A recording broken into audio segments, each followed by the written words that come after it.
Hello everyone and welcome to PW only IAS. एक बार फिर से स्वागत है आप सभी का science editorial of the week में, जहां पर हम लोग डिस्कस करते हैं खूब सारा साइंस। और आज फिलहाल हमारे सामने है जून थर्ड वीक के सभी साइंस एंड टेक्नोलॉजी के इंपॉर्टेंट करंट अफेयर्स। स्पेशली दो आर्टिकल्स हमारे पास में है जिसको हमें डिस्कस करना है। आप यहाँ पर आ जाइए और यहाँ से पीडीएफ वगैरह सब ले लीजिएगा। सबसे पहला आर्टिकल जो है ना, जैसा कि आप लोगों ने पहले भी इस वीडियो की शुरुआत में ऐसे क्लिक करते टाइम देखा होगा कि भाई कुछ तो बड़ा हुआ है।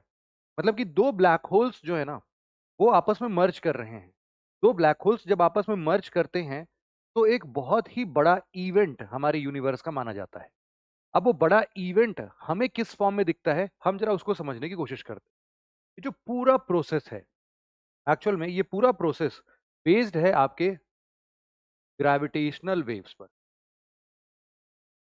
Gravitational wave. अब सबसे पहले तो मैं आपको ये बताता हूं कि क्या कंडीशंस हैं। ये दो ब्लैक होल्स मर्ज हो रहे हैं, सुपर मासिव ब्लैक होल्स वगैरह वगैरह क्या है। मैं आपको एक बेसिक कॉन्टेक्स्ट दे देता हूं कि ब्लैक होल्स बेसिकली कैसे बनते हैं। आप लोगों को मैंने कितनी बार स्टेलर साइकिल के बारे में जिक्र किया है। स्टेलर साइकिल का मतलब है लाइफ साइकिल ऑफ सन। जैसे हमारा सन है, कोई स्टार है, इसकी लाइफ साइकिल मतलब ये पैदा होता है, ये मरता है, और एक पर्टिकुलर केस ऐसा आता है when when high mass star. जब हाई मास स्टार की बात होती है, जब इसकी डेथ होती है, व्हेन इट डाइज, एक सर्टेन केस में हम लोग बोलते हैं कि ये बन जाता है ब्लैक होल। अब देखो, ये जो ब्लैक होल है ना, ये ब्लैक होल बेसिकली हम बोल सकते हैं कि एक पिन पॉइंटेड ऑब्जेक्ट है। जैसे मान लो कि इतना बड़ा स्टार है ना। ये स्टार धीरे धीरे जैसे जैसे इसकी फ्यूल खत्म होती जा रही है, इसका साइज जो है बढ़ता जा रहा है, लेकिन एट द सेम टाइम जो इसका कोर है वो धीरे धीरे छोटा होता जा रहा है। और एक टाइम आएगा जब ये कंप्लीटली कोलैप्स कर जाएगा। कोलैप्स करने के साथ साथ इसको हम लोग बोलते हैं सुपरनोवा एक्सप्लोजन। Supernova explosion. ये जो सुपरनोवा एक्सप्लोजन है, जैसे जैसे ही इसका कोर छोटा होता जा रहा है, होता जा रहा है, एकदम से ये ब्लास्ट करता है। One of the brightest event of the universe बोलते हैं हम इस सुपरनोवा एक्सप्लोजन को। और यहां पर ये जो कोर है ना, ये कोर अपने आप को कन्वर्ट करता है पहले तो न्यूट्रॉन स्टार में, और फिर उसके बाद बन जाता है ब्लैक होल। मतलब कि इस पूरे सन का मास एक पिन पॉइंट पर टिका हुआ है। पिन पॉइंट पर, जी हाँ, बिल्कुल पिन पॉइंट पर, छोटा सा पिन पॉइंट। अब सारा मास अगर उसके अंदर कॉन्सेंट्रेटेड होगा तो जायज सी बात है, वहां की डेंसिटी, वहां का जो प्रॉपर पूरा स्ट्रक्चर है ना, वो पूरे के पूरे स्पेस टाइम फैब्रिक को बहुत ज्यादा डिस्टॉर्ट करेगा। और अगर हम लोग एक छोटी सी वीडियो देखें, है ना, यहां पर मैं आपको दिखाना चाहूंगा एक छोटी सी वीडियो।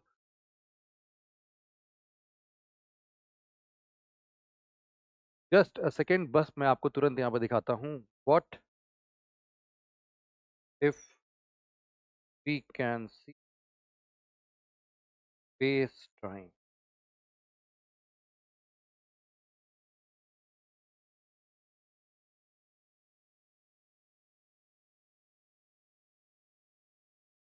यहाँ पर आप इस चीज को जरा देखना ध्यान से। स्पेस टाइम का जो फैब्रिक जो मैं आपको बोल रहा हूँ बार बार, यहाँ पर आपको वो स्पेस टाइम की फैब्रिक धीरे धीरे धीरे धीरे बनते हुए दिखेगी। ये तो आपको बहुत सारे गैलेक्सीज दिख रहे होंगे इसमें। ये बहुत सारे गैलेक्सीज बेसिकली हमारे छोटे छोटे ऐसे ही स्पेस के, ये जो लाइंस देख रहे हो ना, ऐसे लाइंस को हम स्पेस टाइम फैब्रिक बोलते हैं। ये स्पेस टाइम फैब्रिक हमारे लिए इमेजिनरी है ना, लेकिन इसी पर बहुत सारी चीजें टिकी होंगी। जैसे कि मैं आपको दिखाता हूं। जैसे मान लो कि हमारा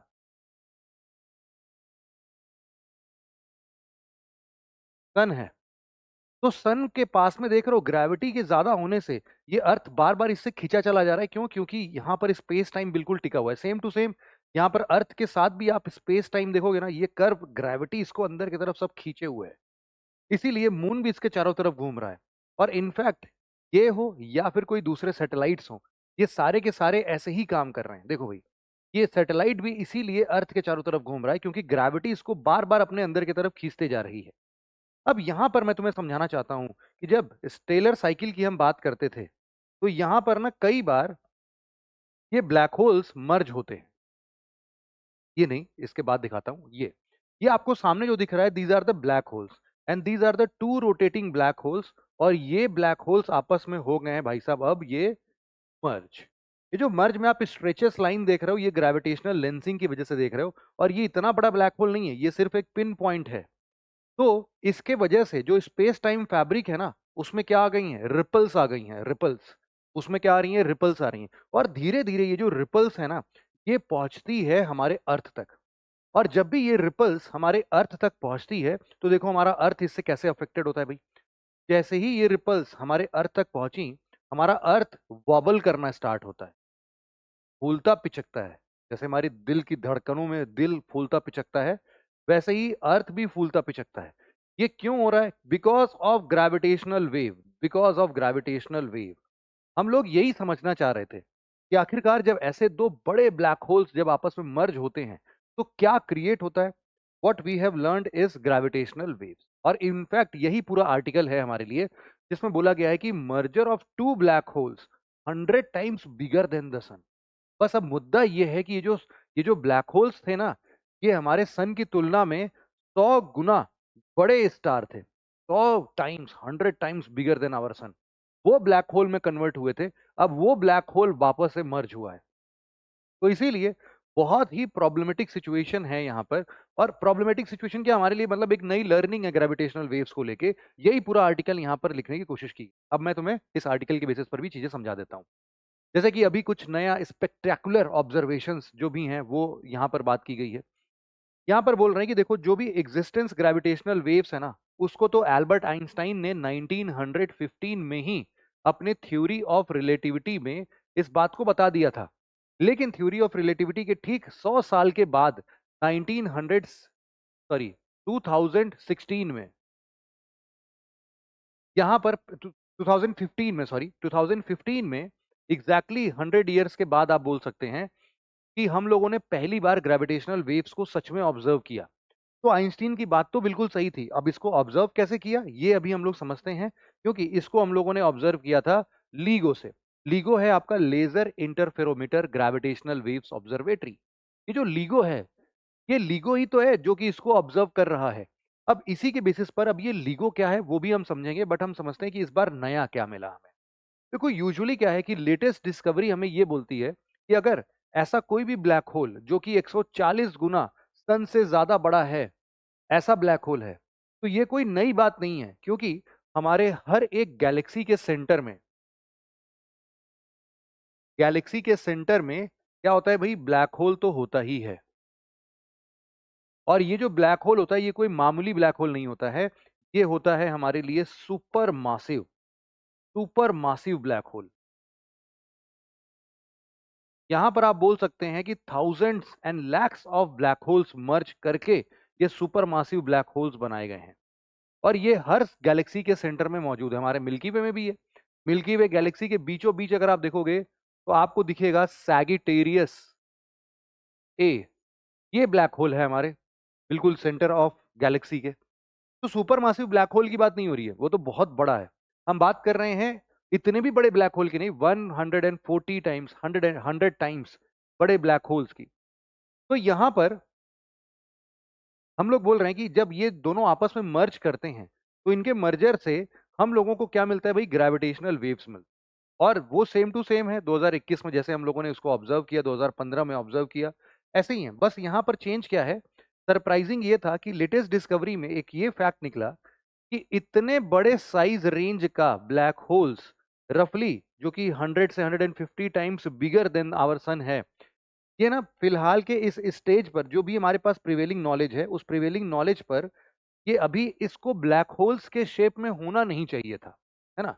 बस इतना ही ऑब्जर्वेशन है। अभी इस पे फर्दर और भी रिसर्च चल रहे हैं, जिसको कि अभी हम लोग हो सकता है आने वाले टाइम पर देखें। तो इनके डेटा से बस अभी ये समझ में आया है कि stars that can produce black holes in this particular science range are currently understood to meet a different kind of end. जैसा एंड इसका हुआ है ना, वैसा एंड होना नहीं चाहिए था। तो बस इतनी ही ऑब्जर्वेशन है जो कि हमारे एग्जिस्टिंग नॉलेज को क्वेश्चन मार्क कर रहा है। बट डेफिनेटली इसके लिए एक रीजन हमारे सामने होना चाहिए। हमारे बेसिक्स जो हैं वो हमें क्लियर होने चाहिए ग्रेविटेशनल वेव्स के। यहाँ पर यहाँ पर जो ब्लैक होल्स इन्वॉल्व थे ना, वो बहुत तेज स्पीड पर स्पिन भी कर रहे थे। हमने देखा है कि ब्लैक होल्स तो नहीं, लेकिन न्यूट्रॉन स्टार्स आपस में बहुत तेजी से स्पिन करते हैं। तो यहाँ पर बोल रहे हैं कि ये जनरल थ्योरी ऑफ रिलेटिविटी के लिए भी एक क्वेश्चन मार्क बना रहा है। तो अब इसीलिए अब इसको फर्दर और एक्सप्लेनेशन के लिए हम कुछ और नए आर्टिकल्स जब भी आएंगे तो उसके बारे में डिस्कस करेंगे कि आखिरकार ये सारी बातें क्यों बोली गई हैं, ये रीजंस जो हैं इनके पीछे साइंटिस्ट क्या रीजन डिफाइन करते हैं। अभी तो सिर्फ फैक्ट है कि हाँ ऐसा नहीं होना चाहिए था, बट क्यों नहीं होना चाहिए था, क्या ऐसा चेंज आया, इन सभी बातों को हम लोग हो सकता है कि अगले किसी आर्टिकल में डिस्कस करें। फिलहाल आपको ये पता होना चाहिए ग्रेविटेशनल वेव्स की स्टडी करने के लिए हम लोग लीगो ऑब्जर्वेटरीज का इस्तेमाल करते हैं। वैसे तो देखा जाए तो यहाँ पर दो चीजें हैं, एक है आपके लिए लीगो ऑब्जर्वेटरी और दूसरा है आपके लिए लीसा। ये आपके लिए laser interferometer gravitational wave observatory और ये है आपके लिए लेजर इंटरफेरोमीटर स्पेस एंटीना। बस हम ये बोलते हैं कि ये वाला जो ऑब्जर्वेटरी है ना, ये है हमारे लिए ग्राउंड बेस्ड,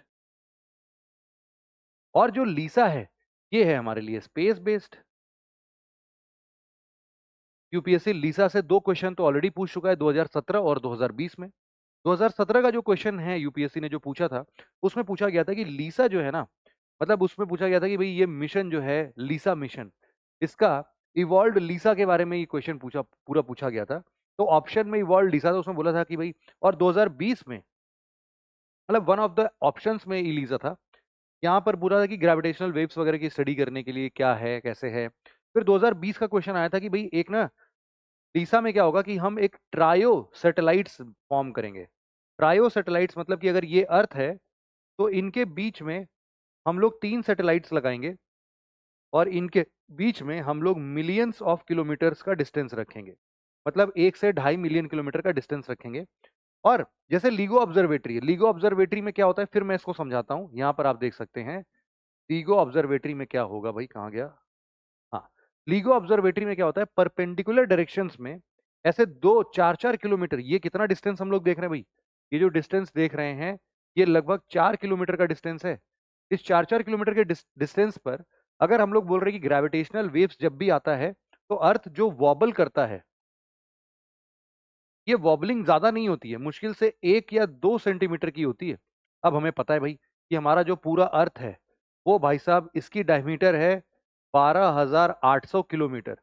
अब 12,800 किलोमीटर के आसपास में 1 2 सेंटीमीटर अगर चेंज हो भी गया तो हमें क्या ही पता चलेगा, इससे पता कर सकते हैं। इसके पास तो इतनी एक्यूरेसी है कि ये 10⁻⁻15 मीटर में भी अगर चेंजेस आए ना अर्थ वॉबल करते टाइम, तो भी ये डिटेक्ट कर लेगा। मतलब प्रोटॉन के साइज का भी चेंज आया ना तो भी डिटेक्ट कर लेगा।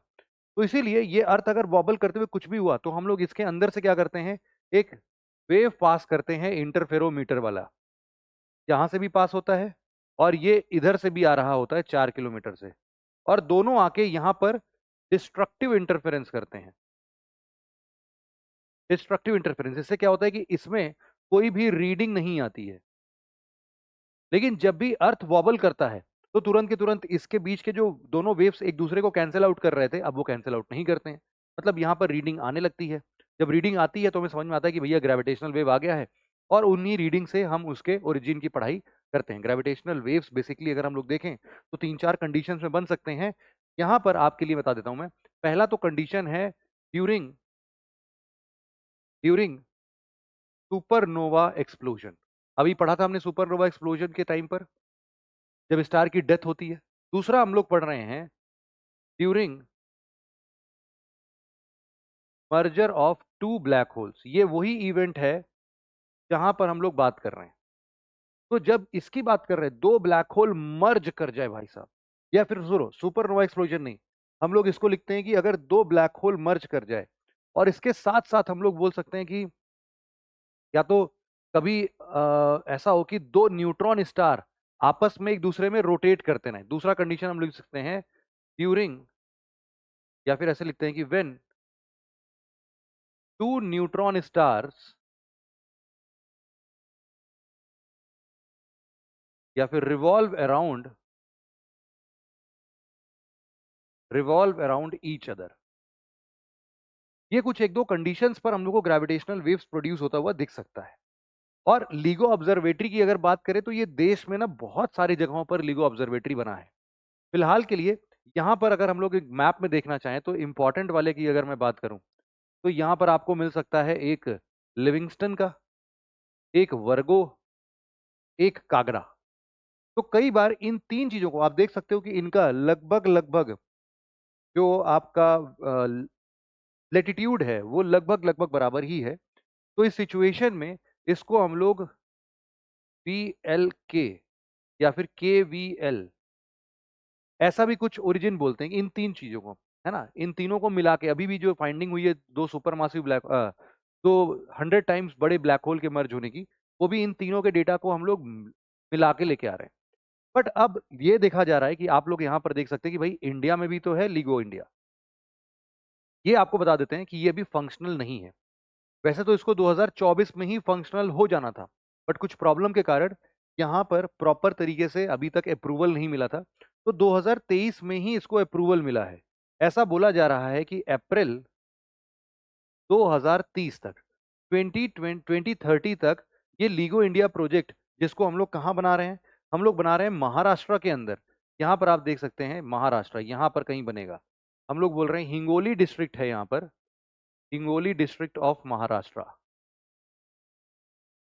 यहाँ पर इस्टेब्लिशमेंट काम ऑलरेडी चालू हो चुका है। 2030 अप्रैल तक हमारे यहाँ पर भी लीगो ऑब्जर्वेटरी होगी। इसके अलावा इसके बहुत सारे सिस्टर यूनिट्स हैं। लीगो हैंसफोर्ड आप बोल सकते हो, GO 600 बोल सकते हो। ये सारे भी कुछ इंपॉर्टेंट इवेंट्स यहाँ पर देख सकते हो। अब हम बात करते हैं अपने लीसा वाले की बात करते हैं। तो जैसे लीगो ऑब्जर्वेटरी में 4-4 किलोमीटर की वेव्स ट्रेवल कर रही थी, वैसे ही यहाँ पर मिलियंस किलोमीटर में ये वेव्स एक दूसरे से ट्रेवल करेंगी। और वेव्स इनको भी अगर कॉन्ट्रैक्ट एक्सपैंड करता है तो भी हम बड़े आसानी से यहाँ पर रीडिंग्स ले सकते हैं। तो स्पेस बेस्ड हो या ग्राउंड बेस्ड हो, दोनों ही जगहों पर हम लोग ग्रेविटेशनल वेव्स को ऑब्जर्व करते हैं। क्यों ऑब्जर्व करते हैं, क्यों पढ़ते हैं भाई? हमें ना इससे हमारे ओरिजिन, ये ब्लैक होल का फॉर्मेशन, स्टेलर साइकिल का थोड़े और डिटेल्स मिलते हैं, अपने यूनिवर्स के ओरिजिन के बारे में पता चलता है। बहुत सारी ऐसी चीजें हैं जो कि अभी भी मिस्ट्री हैं, लेकिन उन मिस्ट्रीज को हम रिजॉल्व कर लेते हैं। तो ये पूरा आर्टिकल हमने पढ़ा भाई, पहला वाला, जिसको हम लोग बोल रहे थे भाई ये दो सुपर मासिव ब्लैक होल्स यहाँ पर मर्ज हुए हैं। अगला आर्टिकल जो है ना वो बड़ा ही सस्ता सा है, बहुत ही सिंपल सा है। ये कई बार देखो ना, डायबिटीज की हम बात करते हैं। यहाँ पर डायबिटीज में हम लोग देखते हैं कि जो पेशेंट्स हैं जिनको डायबिटीज है, पहले तो यही समझा देता हूँ कि डायबिटिक पेशेंट्स के प्रॉब्लम क्या है। देखो जब भी डायबिटीज होगी तो हमारे पास में, हमारे शरीर के अंदर में पैनक्रियाज होता है। ये जो पैनक्रियाज है, ये क्या है हमारे लिए? पैनक्रिया। तो पैनक्रियाज का एक छोटा सा स्ट्रक्चर है जिसको हम लोग बोलते हैं आइलेट्स ऑफ लैंगरहैंस। ये जो आइलेट्स ऑफ लैंगरहैंस है ना, यहीं पर से हमें एक चीज मिलती है। इसी के अंदर होता है हमारे पास में एक बीटा सेल। बीटा सेल, ये अब सेलुलर लेवल पर हम बात करने लगे। अब ये बीटा सेल एक प्रोटीन, स्पेशल काइंड का प्रोटीन प्रोड्यूस करता है जिसको हम लोग बोलते हैं इंसुलिन। और ये इंसुलिन क्या है भाई? Insulin is like manager. ये मैनेजर साहब काम क्या करते हैं? ये मैनेजर साहब हमारे शरीर के अंदर में शुगर या ग्लूकोज लेवल को मैनेज करते हैं। इनका काम क्या है भाई? To manage, to manage glucose level. अब हमेशा याद रखना कि ग्लूकोज लेवल को मैनेज करने के लिए हम लोग ना बहुत सारी चीजें खाते हैं। कार्बोहाइड्रेट खाते हैं, वो भी ग्लूकोज ही है। मतलब कि रोटी, चावल, ये सब जो भी स्टार्च सब्जियां खा रहे हैं यहाँ से भी ग्लूकोज मिलता है। मीठा खाते हैं तो ग्लूकोज मिलता ही मिलता है।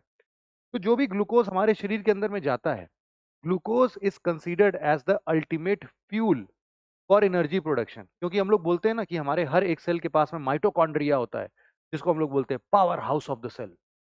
जो power house of the cell है ना, ये इसको दो चीजों की जरूरत होती है। एक तो ग्लूकोज की और दूसरा ऑक्सीजन की। वो बचपन में तुमने वो रिएक्शन तो पढ़ा ही होगा ना, जिसमें था C6H12O6 प्लस 6O2, ये हमें देता है 6CO2 plus 6H2O plus 38 ATP की एनर्जी। 38 एटीपी हमारा माइटोकॉन्ड्रिया एनर्जी प्रोड्यूस कर रहा है। चाहिए क्या इसको? ग्लूकोज और ऑक्सीजन। माइटोकॉन्ड्रिया के अंदर में यही रिएक्शन हो रहा है, तो इसको ग्लूकोज चाहिए ना, तो ग्लूकोज कौन भेजेगा उसके पास में? इंसुलिन। इंसुलिन का काम ही है मैनेज करना। मैनेज करने से मतलब क्या है कि जितना भी तुम्हारे शरीर में ग्लूकोज आया है, वो ब्लड में अब फ्लो होने लगा है, खाना जैसे खाया तुमने, ग्लूकोज टूटा, ब्लड में मिला, तो जैसे ही ब्लड में मिलेगा तुरंत इंसुलिन एक्टिवेट, और वो तुम्हारे सारे के सारे ग्लूकोज को एकदम से जहां जहां की सेल को जरूरत होगी वहां वहां के सेल को फटाफट से भेज के एनर्जी प्रोडक्शन कराता है। अब इससे इंसुलिन जो है, इंसुलिन के रहने से हमारे शरीर में ग्लूकोज मैनेजमेंट बड़ा शानदार तरीके से होता है, हमें एनर्जी मिलती है, हम आसानी से काम करते रहते हैं। लेकिन जो डायबिटिक पेशेंट्स होते हैं, उनके साथ प्रॉब्लम ये होता है, जिनको जिनको डायबिटीज होती है ना, उनके साथ प्रॉब्लम ये है कि उनका जो ये इंसुलिन है ना, ये काम करना बंद कर जाता है। या तो ये प्रोड्यूस नहीं होता है, या तो प्रोड्यूस होता है तो अपना मैनेजर साहब वाला काम नहीं करता है। तो मतलब इसके रहने ना रहने से कोई मतलब ही नहीं होता फिर। हमारे शरीर में ग्लूकोज लेवल वैसे ही स्पाइक करता है। जब ग्लूकोज लेवल स्पाइक करेगा, उसका सही से यूटिलाइजेशन नहीं होता है, तो बड़े सारे प्रॉब्लम्स आते हैं। अब इसके लिए कई बार हम लोग को, जब हमारा शरीर इंसुलिन प्रोड्यूस नहीं करता है, तो हम लोग को एक्सटर्नल सोर्सेस ऑफ इंसुलिन पर डिपेंडेंट होना पड़ता है। ये जो एक्सटर्नल सोर्सेस हैं, वैसे तो देखो हम लोग बहुत सारे प्रकार से एक्सटर्नल सोर्सेस से ले सकते हैं, दवाइयां आती हैं, मेडिसिन आते हैं, वो सब खाते हैं। तो यहां पर हम लोग बात कर रहे थे कि इस आर्टिकल में यही लिखा है कि अब जो है टाइप 1 डायबिटीज के पेशेंट, अब टाइप 1 डायबिटीज के पेशेंट्स की बात हो रही है, तो लेट मी समराइज हियर कि देखो टोटल देखा जाए तो डायबिटीज 5 प्रकार की हो सकती है। यहां पर type 1, type 2, type 3, type 4, type 5। Type 1 जिसके अंदर हम लोग बोल रहे हैं कि ये ना एक प्रकार का ऑटो इम्यून डिसीज है। ऑटो इम्यून डिसीज का मतलब होता है कि जिसमें तुम्हारे इम्यूनिटी वाले फाइटिंग सेल्स, इम्यून सेल्स, जो तुम्हारे शरीर में डिफेंस मैकेनिज्म को मेंटेन करते हैं, डब्ल्यूबीसी के वो कंपोनेंट्स, वो बेसिकली बीटा सेल्स पर आक्रमण करने लगते हैं, और बीटा सेल्स पर आक्रमण करेंगे तो बेचारा क्या ही इंसुलिन प्रोड्यूस करेगा। तो ये बोलते हैं ना, नो इंसुलिन प्रोडक्शन, यहां पर इंसुलिन प्रोड्यूस ही नहीं होती। ऑब्वियसली ये जेनेटिक है ना, ये जेनेटिक है, और बहुत रेयर चांसेस में ये इन्वायरमेंटल ट्रिगर या किसी वायरल की वजह से भी हो सकता है। टाइप 2 जो है ना, यहां पर इसको बोलते हैं हम लोग प्रोग्रेसिव बीटा सेल डिसफंक्शन। ये क्या होता है, जब तुम लोग जबरदस्ती पूरे जिंदगी भर 30-40 साल से खूब सारा मीठा वीठा खा रहे हो, बिना रोक टोक के खा रहे हो, एक्सरसाइज कर नहीं रहे हो, ऐसे सिचुएशन में इंसुलिन अपने हाथ खड़े कर देता, बोला भाई 30-40 साल से काम कर रहा हूं, अब और नहीं कर पाऊंगा, अब मैं भी रिटायर हो जाऊंगा। तो अब ये रिटायर हो जाता है। द मोमेंट इट रिटायर्स, यहां पर हम लोग को बोलते हैं कि इंसुलिन रेसिस्टेंस पैदा हो गया, भाई फिर से डायबिटिक हो गए तुम। तो ये टाइप 2 डायबिटीज, ये ऑटो इम्यून नहीं है।